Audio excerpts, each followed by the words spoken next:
Hello friends, welcome to my channel. आज का हमारा टॉपिक है गैंग्रीन। इस वीडियो में हम जानेंगे कि गैंग्रीन के क्या कारण हैं, गैंग्रीन के कितने प्रकार के होते हैं, यदि किसी पेशेंट को गैंग्रीन हो गया है तो उसके क्या लक्षण हैं और हम कैसे पता कर सकते हैं कि किसी पेशेंट को गैंग्रीन हो गया है। और वीडियो के लास्ट में जानेंगे कि गैंग्रीन का ट्रीटमेंट क्या है। यदि वीडियो पर आप नए हैं तो वीडियो को शेयर कीजिए और चैनल को सब्सक्राइब कीजिए। चलते शुरू करते हैं वीडियो को। सबसे पहले बात करते हैं मुख्य कारण, यानी गैंग्रीन होने के क्या क्या कारण हैं।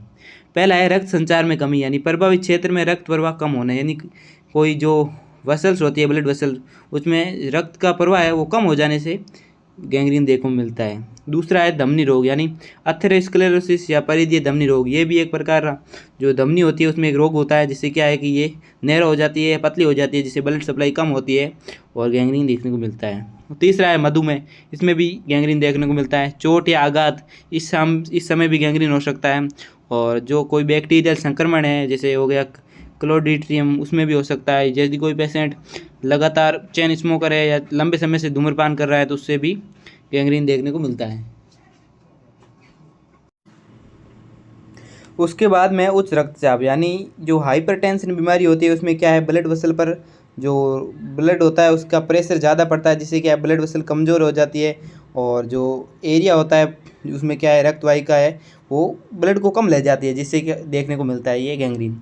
और उसके बाद में फ्रॉस्ट बाइट, यानी अत्यधिक ठंड होती है, उससे क्या है ये जो पैरों के और हाथों की अंगुलियां होती है वो ठंड से सिकुड़ जाती है और वहाँ गैंग्रीन देखने को मिलता है। उसके बाद में है कि गैंग्रीन कितने प्रकार का होता है, जिसमें मुख्य रूप से 5 प्रकार के गैंग्रीन के टाइप बताए गए हैं। इसमें हम लाइन वाइज जानकारी लेंगे। सबसे पहले है ड्राई गैंग्रीन। इसमें क्या है रक्त प्रवाह रुकने से ऊतक सूख जाते हैं और मेमिफाइड दिखाई देते हैं और संक्रमण कम होता है। यानी ड्राई गैंग्रीन है ना, जो वेट गैंग्रीन से कम खतरनाक होता है और धीरे धीरे फैलता है। दूसरा है वेट गैंग्रीन, यह संक्रमण के साथ होता है और ऊतक सड़ते हैं। इसमें जो है ड्राइनेस नहीं देखने को मिलती है और उसके साथ में सूजन, बदबू व गीलापन देखने को मिलता है और यह तेज़ी से फैलता है। और दूसरा है उसके बाद में गैस गैंग्रीन। ये क्या है, क्लोस्ट्रीडियम बैक्टीरिया है उसके संक्रमण से होता है, जिसमें क्या है जो हमारे ऊतक या टिश्यू बोलते हैं उसमें क्या है जो गैस भर जाती है, उसके कारण ये गैंग्रीन देखने को मिलता है और ये गंभीर और जानलेवा हो सकता है। उसके बाद में फोरनियर गैंग्रीन, ये भी एक प्रकार का गैंग्रीन होता है जो हमारे ग्रोइन एरिया उसमें देखने को मिलता है। और बाद में इंटरनल गैंग्रीन, जो हमारे शरीर के आंतरिक अंग है उसमें देखने को मिलता है ये इंटरनल गैंग्रीन। और उसके बाद में गैंग्रीन के लक्षण, यदि किसी पेशेंट को गैंग्रीन हो गया तो उसके क्या लक्षण है। लक्षण की बात करें तो पहला है त्वचा में बदलाव, यानी जिस हिस्से में आपको गैंग्रीन हुआ है उसमें त्वचा का रंग बदल जाएगा, जिसमें काला, नीला व बैंगनी रंग देखने को मिलेगा और वहाँ पर टेम्परेचर वह कम हो जाएगा और ठंडापन देखने को मिलेगा। और दर्द है, जिस एरिया में गैंग्रीन हुआ है वहाँ दर्द देखने को मिलेगा, सूजन और बदबू भी देखने को मिलेगी, ऊतक है जो डेथ हो जाएगी टिश्यू की।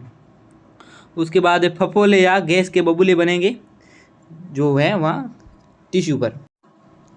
और जब पेशेंट को ड्राई या बोल सकते हैं वेट गैंग्रीन होगा तो उसमें क्या है कि घाव में स्त्राव या संक्रमण देखने को मिलेगा और जो पस होती है उसको स्त्रावण देखने को मिलेगा। उसके बाद में हम बात करते हैं कि डायग्नोस्टिक इवैल्यूएशन, यानी कैसे पता कर सकते हैं कि पेशेंट को गैंग्रीन हो गया है। डायग्नोस्टिक इवैल्यूएशन की बात करें तो सबसे पहला है क्लिनिकल एग्जामिनेशन। हम उस एरिया को अच्छी तरह से असेसमेंट करेंगे और उसका कलर देखेंगे, पेन देखेंगे, स्वेलिंग या ऑर्डर, उसमें जो कैसी बदबू आ रही है, उसकी स्वेलिंग यानी जो सूजन है वो कितनी हो गई है और पेन कितने प्रकार का या कितने लेवल तक पेन हो रहा है। हिस्ट्री, यानी पेशेंट की पीछे की हिस्ट्री देखेंगे कि कहाँ पेशेंट ठंडे एरिया में गया था या कोई डायबिटीज हो गई है या पेरिफेरल आर्टरी डिजीज है या कोई अन्य कोई ट्रॉमा की स्थिति है। उसके बाद में हम एक्सरे करा सकते हैं, सीटी स्कैन, एमआरआई करा सकते हैं। और लेबोरेटरी टेस्ट की बात करें तो इसमें सीबीसी करा सकते हैं, इलेक्ट्रोलाइट टेस्ट करा सकते हैं, रीनल फंक्शन टेस्ट करा सकते हैं, डब्ल्यूबीसी, सीआरपी टेस्ट करा सकते हैं। और उसके बाद में वस्कुलर असेसमेंट भी कर सकते हैं, यानी जो हमारी ब्लड वेसल होती है उसका असेसमेंट भी कर सकते हैं कि उसमें अथेरोस्क्लेरोसिस है या नहीं। और इस ब्लड वेसल का जो है एग्जामिनेशन करने के लिए हम एंजियोप्लास्टी या एंजियोग्राफी भी कर सकते हैं। और वीडियो के लास्ट में बात करते हैं कि ये जो गैंग्रीन है उसका ट्रीटमेंट क्या है, जो डॉक्टर क्या ट्रीटमेंट प्रोवाइड करता है। पहला है सर्जिकल डीब्राइटमेंट, यानी जो पार्ट होता है उसको परमानेंट हटा देना, जो अफेक्टेड पार्ट है उसको परमानेंट हटा देना। उसके बाद में एंटीबायोटिक, यानी जो गैंग्रीन हो गया है और उसके बाद में सेकेंडरी इन्फेक्शन ना हो उसके लिए एंटीबायोटिक देते हैं। और पुनः सनीकरण, यानी जो है रक्त में प्रवाह सुधारना या जो ब्लड वेसल है उसमें रक्त का प्रवाह कम है तो उसको बढ़ाने के लिए जो गोलियां देना। और उसके बाद में सहायक देखभाल या सपोर्टिंग केयर करना। तो आज के लिए बस इतना ही, मिलते हैं अगली वीडियो में, तब तक के लिए धन्यवाद।